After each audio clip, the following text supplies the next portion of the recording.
องค์การอัยการประชาชนแขวงอุดมไซ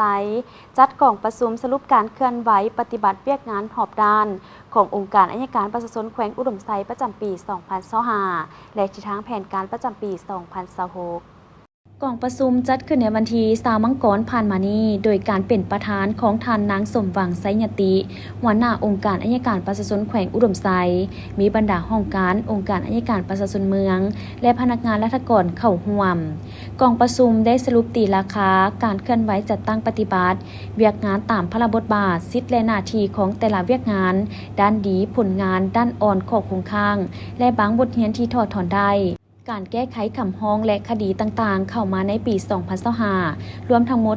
141 ฉบับ ในนี้เป็นคำฮ้องเกี่ยวกับคดีอาญา 52 ฉบับ คำฮ้องเกี่ยวกับผู้ต้องหานักโทษ 85 ฉบับ และคำฮ้องขอความเป็นธรรม 4 ฉบับ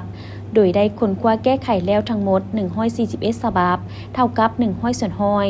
การแก้ไขคดีข้างมาในปี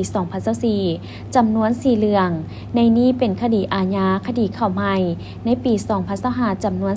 388 เรื่อง รวมทั้งหมด 392 เรื่อง ซึ่งได้แก้ไขด้วยรูปการต่างๆ การแก้ไขคดีเด็กเข้าใหม่ในปี 2025 จำนวน 13 เรื่อง รวมคดีเด็ก 13 เรื่อง ได้แก้ไขแล้ว 13 เรื่อง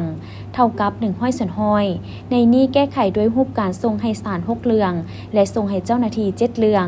การแก้ไขคดีขั้นอุทธรณ์เข้าใหม่ในปี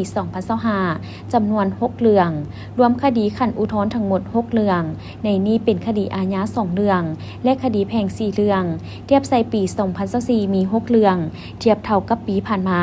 ได้แก้ไขแล้วทั้งหมด 6 เรื่องเท่ากับ100 ส่วนห้อย รวมการแก้ไขคดีทั้งหมดขั้นต้นขั้นอุทธรณ์และคดีเด็กคดีข้างมาปี 2024 จำนวน 4 เรื่อง คดีเข้าใหม่ปี 2025 จำนวน 407 เรื่อง รวมคดี 411 เรื่อง ได้แก้ไขแล้ว 402 เรื่องกองประชุมผู้เข้าร่วมได้ประกอบคำเห็นใส่บทสรุปเพื่อให้มีเนื้อในสมบูรณ์ครบถ้วนเติมอีก